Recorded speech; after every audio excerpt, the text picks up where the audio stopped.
اسلام ختم نہیں ہوگا۔ دنیا کی حکومتیں اسلام کو نہیں روک سکتی۔ ہم نے جوا سود کو حرام قرار دے دیا ہے۔ دنیا کی حکومتیں رسول اللہ کے پیغام کو نہیں روک سکتی۔ کیوں؟ کہنے لگا میں نے ہر رنگ اور نسل کے مسلمان دیکھے، میں نے ہر مسلک کے مسلمان دیکھے، میں نے ہر برادری کے مسلمان دیکھے۔ اللہ اکبر۔ ہم کیوں؟ مجھے ایک صاحب کہنے لگے کہ آپ پہلے لگتا ہے آپ لوگ پہلے مسلمان نہیں تھے۔ میں کہا ہاں ہم تو مان رہے ہیں، ہم وہ ان میں سے تھے جن کو دنیا نے عزتیں نہیں دی۔ ہم کیوں؟ پوری دنیا میں جتنے مسلمان ہیں ہم تو مان رہے ہم ان میں سے تھے جن کے پاس عزتیں نہیں تھی، جن کے پاس وقار نہیں تھا، جن کو پڑھنے کا اختیار نہیں تھا، جو سماج میں سر نہیں اٹھا سکتے تھے۔ رسول اللہ آئے ہیں، رسول اللہ نے ہمیں چھاتی سے لگایا، یہ عزتیں رسول اللہ نے عطا فرمائی۔ تو ہم مسلمانوں ایک بات سمجھنے کی ہے کہ جن لوگوں کو رسول اللہ صلی اللہ علیہ وسلم نے عزتیں دی ہوں تو وہ دنیا کو کیا بانٹیں گے جی؟ جس کے پاس جو ہوگا وہ وہی بانٹے گا۔ آج پوری دنیا پریشان ہے۔ نیوزی لینڈ کی مسجد میں گولی چل گئی، 50 لوگ شہید ہو گئے، دوسرے دن 350 نئے مسلمان ہو گئے۔ کہیے صلی اللہ علیہ وسلم۔ محمد الرسول اللہ کے دین کو قیامت تک دنیا کی کوئی طاقت نہیں روک سکتی ہے، قیامت تک نہیں روک سکتی ہے۔ امریکہ کے اندر ایک شہر ہے لاس اینجلس، اس شہر میں ایک کمیونٹی سینٹر بنایا انگریزوں نے، اور پوری دنیا سے 2-2 4-4 مسلمان لا کے وہاں بسائے، ان کو تربیت دی۔ کس بات کی تربیت دی؟ ہم جیسے بن جاؤ کہ صرف جمعہ پڑھنے جانا ہے، عید کی نماز پڑھنی ہے، نکاح کروانا ہے، جنازہ پڑھنا ہے، بس اس کے علاوہ اسلام کچھ نہیں ہے۔ 10 سال اس کے اوپر لگائے، 10 سال۔ سن 2002 میں یہ پروجیکٹ شروع ہوا، سن 2012 میں یہ پروجیکٹ ختم ہوا، اور جو آدمی اس کا ڈائریکٹر تھا اس پروجیکٹ کا، یہودی، جب اس نے رپورٹ بنائی نا، اس رپورٹ کے اوپر اس نے لکھ کے بھیجا امریکہ کی حکومت کو، اس نے لکھا کہ اسلام ختم نہیں ہوگا۔ پروجیکٹ بنایا تھا اسلام کیسے ختم ہوگا، تو لیکن جو جواب بن کے تیار ہوا وہ کیا تیار ہوا کہ اسلام ختم نہیں ہوگا۔ تو یاسر محمد خان صاحب نے اس کی پوری تفصیل بیان کی ہے۔ یونیسکو جو سب سے بڑی ایجنسی ہے امریکہ کی، کیونکہ ہم لوگ تو پرانے قصے پڑھتے ہیں، نئے تو مسلمانوں کو پہچانتے نہیں، کوشش نہیں کرتے۔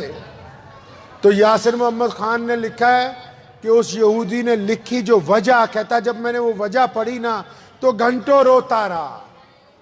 آپ بھی سنیے وجہ۔ وہ یہودی کہتا کمیونٹی سینٹر میں مسلمانوں کی شادی تھی۔ کمیونٹی سینٹر میں شادی گھر بھی ہوتا ہے، مسجد بھی ہوتی ہے، اسکول بھی ہوتا ہے، ایسے ہی جیسے یہ امام ناصر پرانا کمیونٹی سینٹر بنا ہوا، ایسے ہی ہوتے ہیں جو باہر کے ملکوں میں اگر آپ جائیں گے۔ تو کہنے لگا مسلمانوں کی شادی تھا، میں بھی اس میں موجود تھا، تو ڈیک چل رہا تھا، لوگ ناچ گا رہے تھے۔ تو اتنی دیر میں ظہر کی اذان کے لیے آواز آنی شروع ہوئی، اللہ اکبر اللہ اکبر۔ کہنے لگا فوراً گانے وانے بند ہو گئے۔ تو یہ اذان کا احترام تو دنیا میں سب کرتے ہیں، سب کرتے نہیں بھائی؟ انشاءاللہ ہر ایک بندہ کرتا ہے، چاہے مسلمان ہو غیر میں، سب کرتے ہیں۔ تو کہنے لگا میرے لیے یہ کوئی نئی بات نہیں تھی کہ اذان ہوئی تو گانے بند ہو گئے۔ مسلمانوں میں یہ ہے کہ بس اذان ہو تو نماز پڑھنے جائیں نہ جائیں، ایک دفعہ ٹی وی بند کر دیں۔ تو کہنے لگا جب وہ اذان اس نے شروع کی نا، اس نے کہا اللہ اکبر اللہ اکبر۔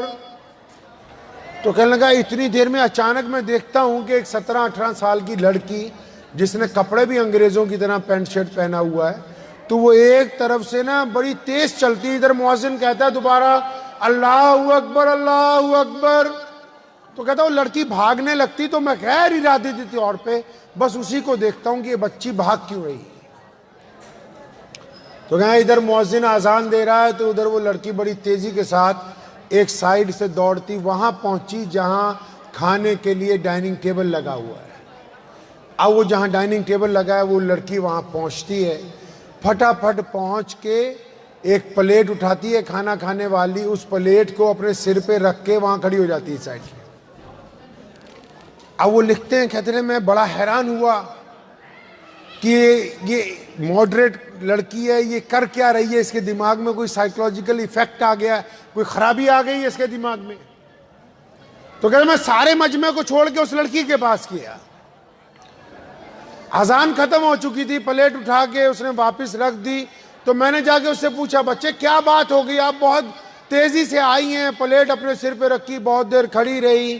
کہنے لگی انکل آپ کیونکہ ایمان والے نہیں ہیں, آپ شاید اس بات کو نہ سمجھیں, جب مؤذن نے کہا اللہ اکبر اللہ اکبر, تو میرے ساتھ والے احباب کے پاس روپٹے تھے, انہوں نے سر ڈھک لیا. میں بھاگ اس لیے رہی تھی کہ رسول اللہ کا نام آنے سے پہلے پہلے سر کو ڈھک. سبحان اللہ سبحان اللہ.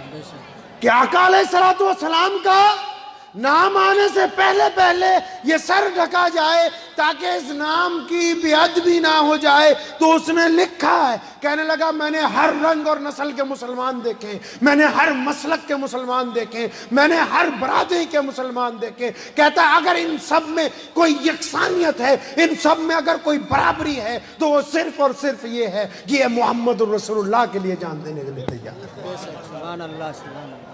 ان میں اگر کوئی یکسانیت ہے, اگر آپ ان کو کہیں کہ دوسرے کی مان لو, یہ کہیں گے نہیں مانیں گے. فرمایا کس کی مانو گے؟ رسول اللہ کی مان لیں گے. آج بھی پوری دنیا میں اگر اسلام زندہ ہے تو وہ محمد الرسول اللہ کی محبتوں کے صدقے زندہ ہے. دنیا کیا کر لے گی؟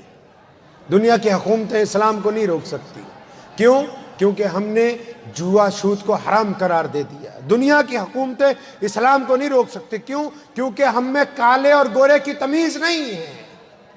دنیا کی حکومتیں رسول اللہ کے پیغام کو نہیں روک سکتی کیونکہ ہم ایک تھالی میں کھانا والے ہیں. کیوں دنیا کی حکومتیں نہیں روک سکتی؟ کیونکہ علامہ اقبال نے کہا کہ آ گیا عین لڑائی میں اگر وقت نماز, قبلہ رو ہو کے زمین بوس ہوئی قوم حجاز, ایک ہی صف میں کھڑے ہو گئے محمود اور ایاز. نہ کوئی بندہ رہا نہ کوئی بندہ نواز, بندہ صاحب و محتاج و غنی ایک ہوئے, تیرے دربار میں پہنچے تو سبھی ایک ہوئے. مجھے میرا ایک دوست غیر مسلم پوچھنے لگا کہ اسلام کی کوئی ایک خوبی بتا دو, ہم میں بھی بہت خوبیاں ہیں. میں نے کہا ایک چھوٹی سی خوبی بتاتا ہوں, باقی تو چھوڑو, بہت سے گنہگار ہیں. کوئی ایک مسلمان شرابی, مسلمان وہ بھی شرابی, ایسا بتا دو جو شراب کی بوتل لے کے پوری دنیا میں 180 کروڑ مسلمان ہیں, کوئی میں نے کہا ایک مسلمان دکھا دو شرابی ہو لیکن وہ شراب کی بوتل لے کے اپنے گھر جاتا ہو اور بیوی کو کہتا ہو کہ ذرا دوست آ رہے, شراب گلاسوں میں ڈالی جائے گی. میں کہا اگر کوئی ایک ایسا مسلمان دکھا دو تو تمہارے جوتے کے اندر پانی پی جائیں گے. ہم ان میں سے ہیں جن کو گرے ہوئے پیسے مل جائیں تو مولوی کو جا کے پوچھتے کہ یہ حلال ہے کہ حرام ہے. ہم ان میں سے ہیں جن کے کپڑوں پر 2 قطرے اگر پیشاب کے لگ جائیں تو ان کو پتہ ہے کہ اب ان میں نماز نہیں ہو سکتی, یہ ناپاک ہو گئے. احساس گناہ جو ہے وہ اللہ نے محمد الرسول اللہ کے صدقے مسلمانوں میں بیدار رکھا ہے.